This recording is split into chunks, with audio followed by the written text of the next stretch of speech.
Look at the top split of any serious iRacing field and you'll notice something. The hardware converges. The fast guys are, overwhelmingly, on the most expensive, most transparent wheelbases money can buy. And the usual explanation is that they're rich, or sponsored, or that premium gear just feels nicer. That's not it. There's a real mechanical reason, and once you understand it, you'll also understand why buying that same base probably won't do a thing for your lap times. Both of those are true at once. Let me show you why. Start with the one idea this whole video rests on. Your wheelbase does not create pace. It cannot make you faster than you're capable of being.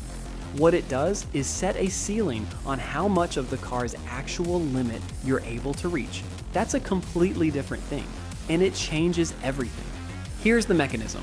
iRacing doesn't send your wheel a smooth, continuous force. It sends a stream of torque values at a fixed update rate with gaps between them. Your wheelbase has to take those gaps and fill them in, reconstruct a continuous force out of a series of snapshots. And how each brand fills those gaps is the entire ballgame. That reconstruction is where fidelity is won or lost. A cheaper base with a lower quality motor and simpler processing fills those gaps roughly.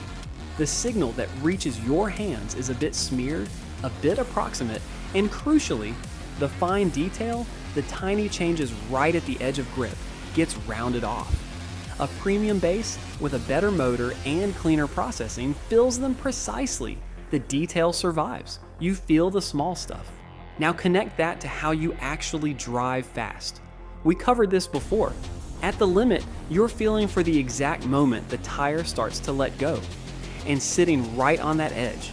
That edge is a small signal. It's subtle. It's the front just starting to wash, the rear just going light. Precisely the fine detail a cheaper base rounds off. So here's what happens to a genuinely fast driver on a budget base. They drive up towards the limit, and at some point, before they reach the car's actual edge, they run out of information. The base isn't telling them what the tire's doing anymore because that detail got smoothed away in the reconstruction. They've hit the hardware's ceiling before the cars, and a careful driver, feeling nothing clear, backs off a fraction because you can't confidently sit on an edge you can't feel. That fraction is lap time, not because the base is slow, because the base ran out of resolution before the driver ran out of skill. Put that same driver on a Simucube and the ceiling lifts. The detail that was getting rounded off now comes through. They can feel the edge all the way to the car's real limit and sit on it because now they can feel it clearly. That's the pace unlock. Except nothing was unlocked. The pace was always in the driver. The old base was just capping how much of it they could access. That is the whole reason the fast guys converge on premium hardware. Not because it's fast, because they've become good enough to hit the ceiling of anything cheaper. And every bit of ceiling they buy back turns into lap time they already had in them. Now the flip side, and this is the part that saves you money. If you're not operating at the limit yet, none of this applies to you. Mid-pack, still learning tracks, braking with a margin in reserve, you're nowhere near the ceiling of even a budget base. You're not capped by the hardware, you're capped by you, and that's fine. Buying a Simucube then is like buying a race car to sit in traffic. The ceiling you paid for is miles above your head. So let's actually rank the 4 brands honestly by where their ceiling sits and who that ceiling is for. And one thing to hold in your head, because it matters more than the brand name. It's not really the badge that sets the ceiling, it's headroom and signal cleanliness. A stronger base run comfortably below its maximum gives you a cleaner signal than a weaker base, pushed to its absolute limit. Reviewers testing a Simagic Evo Pro at 14 Newton meters against a Simucube Ultimate and an Fanatec at the same 14 say they're genuinely hard to tell apart. The headroom is what buys the clean signal, not the logo. Simucube is the ceiling, the reference. Its true drive processing is built to add almost nothing and expose the sim's telemetry as directly as possible. Run the reconstruction filter low, and the output tracks the signal about as closely as anything on the market. No canned effects dressing it up.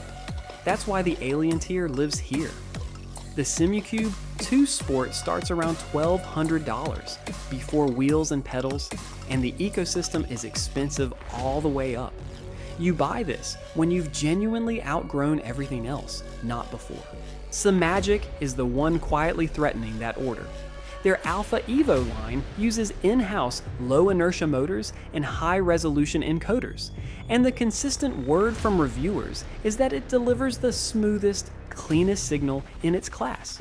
Close enough to Simucube, feel that the price gap stops making sense for most people. The Evo Pro sits around $700 for 18 plus Newton meters, which undercuts the premium tier hard. Software is functional rather than pretty, and it's PC only. No console path at all. If you want most of the ceiling for well under half the money, this is it. Moza is the all-rounder, and I want to be careful here because Moza is exactly the brand people wrongly call budget. Their entry bases, yes, lower ceiling, that's the trade for the price. But their software adds an interpretive layer on top of the raw signal, which can enrich it or, if you're not careful, overload it. And that's a tuning choice, not a flaw. And their own high-end, the R21 and R25 Ultra, uses flat wire motors that eliminate cogging entirely and pushes genuinely into premium territory. So the honest statement isn't Moza is budget. It's that Moza's cheap bases have a lower ceiling, and Moza's expensive bases don't. The R12, around $430, is the value per Newton meter champion of this whole comparison. Fanatec is the incumbent, and its philosophy is different again. It deliberately balances filtering and response to be comfortable and adaptable across a wide range of users, rather than chasing raw transparency. The trade is a faint underlying cogging that reminds you it's hardware, though most people stop noticing within a few laps. What you're really buying is console support, PlayStation and Xbox, which none of the other three offer, plus the deepest accessory catalog in sim racing. The cost is a walled garden and a support record that has burned people. 6-week waits for replacement parts are a documented pattern, not a rumor. So here's how the ceiling stacks. Fanatec, lowest transparency, but console capable with the widest ecosystem. Moza, the all-rounder with a real range from budget to premium and the best software.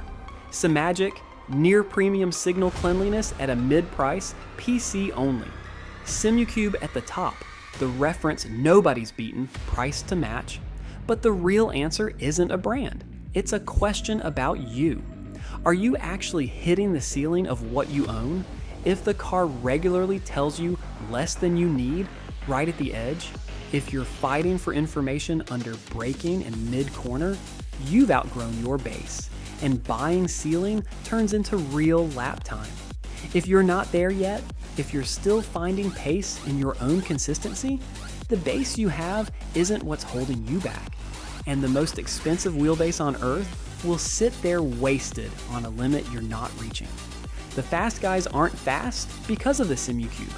They bought the Simucube because they got fast enough to need it. Get to that point first, then buy the ceiling. If that reframed how you think about your next upgrade, subscribe, because that's the whole point of this channel. Working out where your money actually turns into performance and where it just sits there looking expensive. Next video, we get our hands dirty with settings. The numbers that actually matter in your force feedback and the ones the manufacturers hope you'll never touch.